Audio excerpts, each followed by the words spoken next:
Hingað komin Sigríður Þorgeirsdóttir, heimspekingur, velkomin. Við ætlum að fjalla Hönnu Arendt. Þú ert ritstjóri og ritar inngang að þessu safni með skrifum Hönnu Arendt sem heitir Af ást til heimsins, og þetta er stór brotin og stór manneskja. Hún var merkur heimspekingur sem að ég fjallaði mikið stjórnmál. Kannski þú bara byrjar að segja mér svona pínlítið almennt frá henni, hver hún var. Já, hún fædd 1906 og deyr 1975 og hún í hópi merkustu stjórnmálaheimspekinga á 20. öld og hún var sem sagt landflótta gyðingur af þýskum ættum og settist það í Bandaríkjunum og hún skrifaði eða kom út nokkrum árum eftir að seinni heimsstyrjöldinni lauk. Þá kom hún út með bók sem hét uppruna alræðis og var svona fyrsta heildstæða úttektin á hugmyndafræði alræði Hitlers og Stalins og hún varð fræg upp úr því og hún var sem sagt allt sitt líf að velta fyrir sér heimi stjórnmálana og hún leit svo á að það hefði að vettvangur stjórnmálana hefði eyðilagst og það hefði gert alræðis fyrirkomulagið mögulegt. Já. Og þess vegna var hún að velta fyrir sér eftir stríð sem sagt og alveg þangað til hún dó. Hvað var hægt að gera til þess að hverja væru skýringar á því að það væri svona ástætt fyrir pólitík og hvaða leiðir væru hugsanlega út úr þeim ógöngum. En það mótar hann náttúrulega að hún gyðingur frá Königsberg í Austur-Prússlandi á þessum slóðum þar sem að alræðisöflin ruddust fram og tilbaka og náttúrulega gyðingur sjálf síðan. Já, það vissulega mótar það hana og svo hún hún lærði hjá Heidegger, Martin Heidegger og síðar hjá Karl Jaspers að því hún átti nú í ástarsambandi við hinn gifta Heidegger meðan hún var stúdent hjá honum. Já. Og rökklaðist eiginlega námi hjá honum og fór annað. Þannig að líf hennar líka samofið þýskri heimspekisögu og kemur víða við á þeirri vegferð og það líka athyglisverða því að Heidegger snerist nokkurt skeið á sveif með nasismannum eins og fleiri menntamenn í Þýskalandi og sem sagt Hannah Arendt var gyðingur og var landflótta þess vegna eins og fleiri gyðingar að sjálfsögðu og átti því láni fagna að sleppa sem sagt undan útrýmingabúðunum en þau héldu engu að síður vinasambandi alla tíð sem svolítið merkilegt að því að í ljósi þessa alls þannig að þeirra samskiptasaga líka athyglisverð á margan hátt. Nasisminn var náttúrulega blettur á Heidegger og ennþá, hann var náttúrulega ekki alveg fyrirgefinn um það en það náttúrulega merkilegt að hún skrifa mikið Heidegger en Heidegger fjallar aldrei um hana. Já. Skepnan.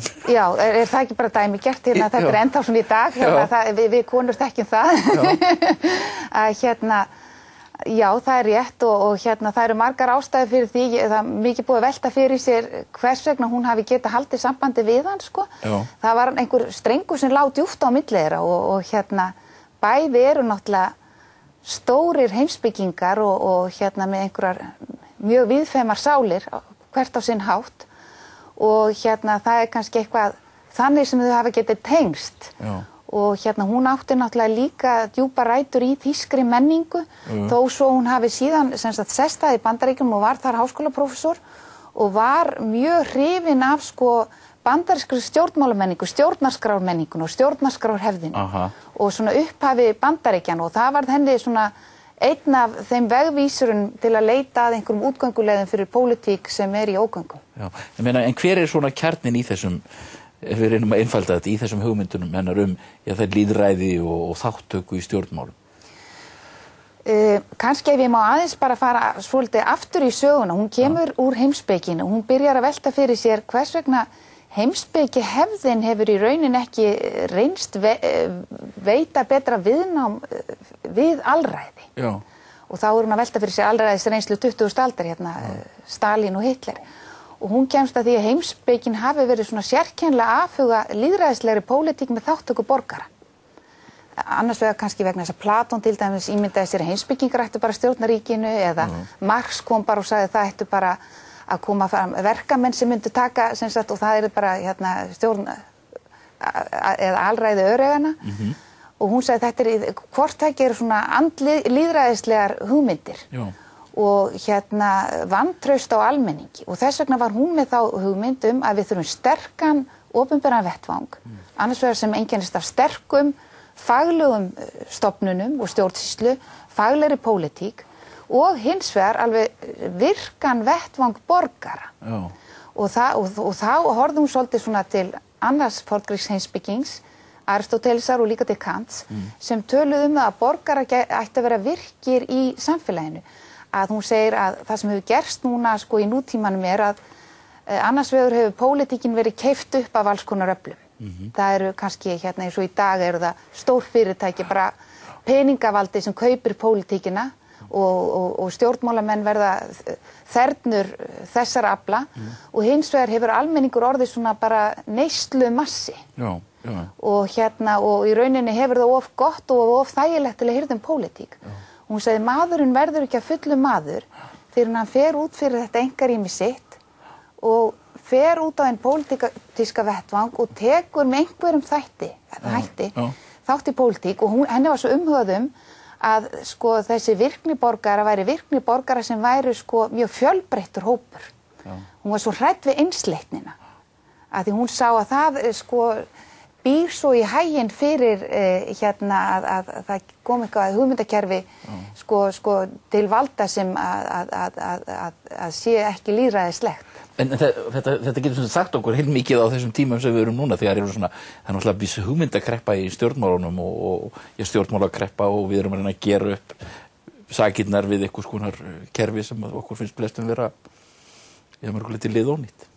Já og hún bara að sýna fram á þetta á sér langa forsögu og hún að reyna að leita sko í hefðinni að einhvern svona ljósklætum sem hægt að hafa sko einhvers konar sem einhvern vegvísir í dag og hún sér fyrir sér svona eina republikansku hefð í Bandaríkjunum kannski eða bara sko að taka þátt í umræðu opinberum vettvangi og ég held að það ýmislegt í samtímanum í dag sko sem að segir okkur þetta eina að pólitíkin þurfi í fyrsta lagi miklu meira aðhald frá borgurunum.